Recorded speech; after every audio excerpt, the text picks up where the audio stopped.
에베소서 4장 8절에서 9절입니다.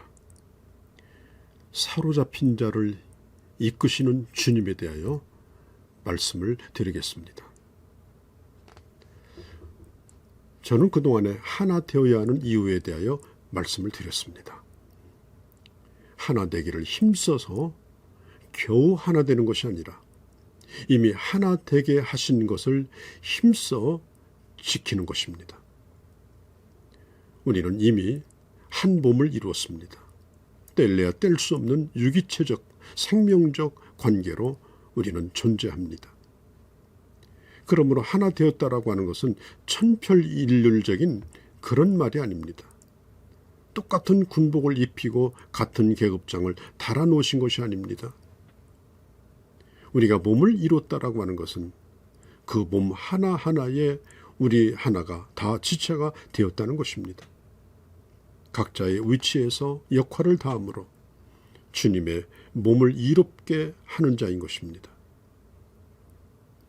자, 오늘 우리의 모습이 다 다릅니다. 하나님은 그 모습의 가장 아름다운 자리에 우리를 두셨습니다. 유능한 석수장이가 그 돌을 깨지 않고 그 모양에 가장 맞는 자리에 넣어주는 것처럼 그가 가지고 있는 특성을 그대로 쓰셔서 다양성 있게 사용되는 것처럼 바로 하나님께서 우리에게 주신 은사와 오늘 우리의 특징이 그러한 것입니다. 그래서 교회 안에서 다른 사람들이 모여 어떻게 하나님의 풍성함을 드러내는가 하는 것을 확인시키고자 하는 것입니다. 우리 하나하나의 가치는 참으로 무한하고 귀합니다. 여러분, 피아노를 보십시오. 처음부터 고음까지 모든 것이 다 필요합니다. 그것이 어우러져서 아름다운 곡이 됩니다. 어느 한순간에는 그 음이 없으면 그 음악이 존재할 수가 없습니다. 다 필요합니다. 어쩌다 한번 치는 건반도 꼭 있어야 합니다. 가을에 피는 코스모스를 보십시오. 저는 개인적으로 코스모스를 매우 좋아합니다. 어릴 때는 제 키만큼 자란 코스모스 사이를 다니며 그 아름다움에 취하던 생각도 납니다. 그 꽃의 색깔이 다양하진 않지만 빨간색은 빨개서 흰색은 희어서 그리고 파란색은 파래서 분홍색은 분홍색이라서 아름답습니다. 그리고 특별히 파란 하늘을 배경으로 한 이 코스모스는 그야말로 가을의 보배와 같습니다. 그런데 그 꽃을 꺾어다가 집에 병에 꽂아두면 그렇게 빈약할 수가 없습니다. 마치 오늘 하나님의 사람들은 이 코스모스와 같습니다. 거룩하신 하나님을 배경으로 서로가 어우러져 있을 때 가장 아름다운 공동체를 이루는 것, 그게 바로 오늘 우리의 모습이 아닐까요? 자, 8절 말씀을 봅니다. 그러므로 이르기를 그가 위로 올라가실 때 사로잡힌 자들을 사로잡고 사람들에게 선물을 주셨다 하였도다 하는 이 시편의 말씀을 바울이 인용합니다. 하나님이 주신 선물은 뭡니까? 우리를 사로잡혀 있는 자리에서 건져주신 구원의 선물입니다. 친히 하늘의 보좌를 버리고 이 땅에 내려오셔서 나를 대신하여 싸우셔서 사로잡힌 나를 건져주신 것입니다. 10절에 보면 그가 곧 모든 하늘 위에 오르신 자니 이는 만물을 충만케 하려 하심이라. 자, 예수 그리스도가 낮아진 것은 그분이 부족해서가 아닙니다. 그분은 지극히 높은 자리에서 영광을 받기에 합당하신 분입니다. 그러나 그리스도가 낮아지지 않았다면 우리가 높아질 수가 없습니다. 그리스도가 낮아지지 않았다면 우리는 회복될 수가 없습니다. 그리스도가 이 땅에 내려오시지 않았다면 포로된 자리에서 우리를 풀어줄 자가 없습니다. 나를 포로된 자리에서 풀어주기 위해서 높은 분이 낮은 자리로 내려오셔서 사로잡은 자를 풀어주시고 그리고 내게 자유를 허락하여 주신 것입니다. 여러분, 내가 예수 믿기 전에 내 모습이 무엇이었습니까? 죄의 노예요, 죽음의 노예, 저주의 노예, 사탄이 끌고 가는 대로 끌려가다 지옥 가는 존재, 아무 말도 못하고 비참하게 종살이하는 존재, 사로잡힌 죄로 말없이 끌려가게만 해야 되는 존재, 대항할 힘도 없습니다. 우리가 예수를 알기 전에 우리는 마귀에게 끌려가 있던 자들이었습니다.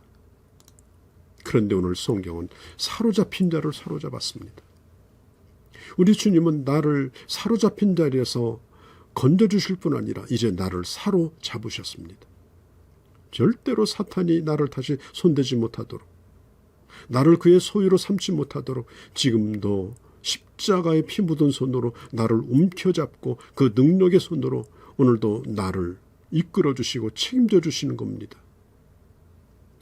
이것이 바로 예수 그리스도의 손입니다. 요한복음 10장에 보면 내가 저희에게 영생을 주노니 영원히 멸망하지 아니할 터이요 또 저희를 내 손에서 빼앗을 자가 없느니라. 저희를 주신 내 아버지는 만유보다 크심에 아무도 아버지 손에서 빼앗을 수 없다고 했습니다. 우리는 과거에 도살장으로 끌려가는 한 마리의 짐승처럼 사탄에게 매여 끌려가는 그런 자들이었습니다. 그런데 모든 사탄의 결박에서 떼어 부숴주시고 우리를 완전히 해방시켜 주셨습니다. 자유롭게 하셨습니다. 그리고 주님이 우리를 사랑의 줄로 사로잡으셨습니다. 능력의 줄로 사로잡아 주셨습니다. 내가 다시는 너희를 놓지 않겠다라고 부둥켜 안으시는 사랑의 손으로 나를 품으셨습니다. 그 예수님의 사랑 때문에 오늘도 우리는 보호를 받고 오늘도 살아있는 것입니다. 성경 로마서 8장은 말합니다. 누가 우리를 그리스도의 사랑에서 끊으리요? 환난이나 곤고나 핍박이나 기근이나 적신이나 위험이나 칼이라. 내가 확신하노니 사망이나 생명이나 천사들이나 권세자들이나 현재일이나 장래일이나 능력이나 높음이나 깊음이나 다른 아무 피조물이라도 우리를 우리 주 그리스도 예수 안에 있는 하나님의 사랑에서 끊을 수 없다. 하나님의 사랑의 손에서 끊을 수 없습니다. 사로잡힌 곳에서 그 결박을 풀어주시고 주님이 나를 또 사로잡아 주셨기에 우리는 오늘날까지도 이 세상에 존재하며 그리고 하나님의 나라 갈 때까지 안전을 보장받게 되어지는 것입니다. 성경은 말합니다. 사로잡힌 자를 사로잡고 선물로 주셨다라고 말합니다. 이 선물이 뭡니까? 이 선물은 악한 자를 사로잡을 때 그 취한 전리품, 그 전리품을 함께 나누도록 하신 겁니다. 이제는 주님이 우리에게 선물을 바라지 않습니다. 사로잡아 놓고 몸값 달라. 우리 주님이 무슨 인신매매범입니까? 우리가 주님에게 뭘 갚아서 우리가 주님의 은혜를 그렇게 갚아야 되는 그런 채무자로 부름받은 자입니까? 결코 그렇지 않습니다. 최고의 선물이 뭡니까? 자유입니다. 해방입니다. 로마서 8장 1절에 그리스도 예수 안에서 결코 너에게 정죄함이 없다. 예수 그리스도 안에 있는 생명, 성령의 법이 죄와 사망의 법에서 너희를 해방했다. 이 해방의 선물, 이 자유의 선물입니다. 주님은 우리에게 정치적 해방, 인종의 해방, 그런 해방이 아니라 죄로부터 사망으로부터 영원한 해방을 주신 것입니다. 갈라디아서 5장 1절에 그리스도께서 우리를 자유케 하려고 자유를 주셨으니 5장 13절에 형제들아 너희가 자유를 위하여 부름을 입었다. 포로된 자는 다시는 이제 포로가 되어서는 안 됩니다. 다시는 포로 잡혀지는 일이 되어서는 안 됩니다. 그렇게 살아갈 수가 없습니다. 우리는 자유인입니다.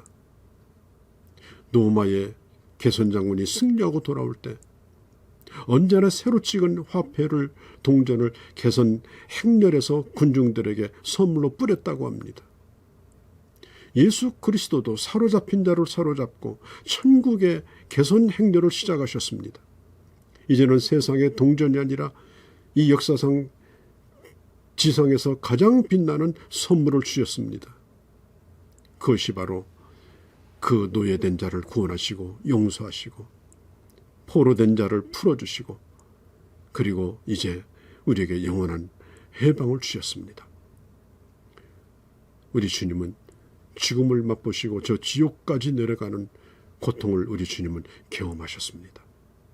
죄에 사로잡힌 자를 풀어주기 위해서 주님의 십자가에 달릴 뿐 아니라 캄캄한 어둠 속까지 내려가시고 그리고 주님께서 그 죽음의 결박을 푸시고 그리고 예수 그리스도 안에 있는 자에게 그 지옥 사망의 권세를 깨트리시고 그리고 우리를 이제는 이끌어 하나님의 보호자에 이르는 데까지 끌어올려 주신 것입니다.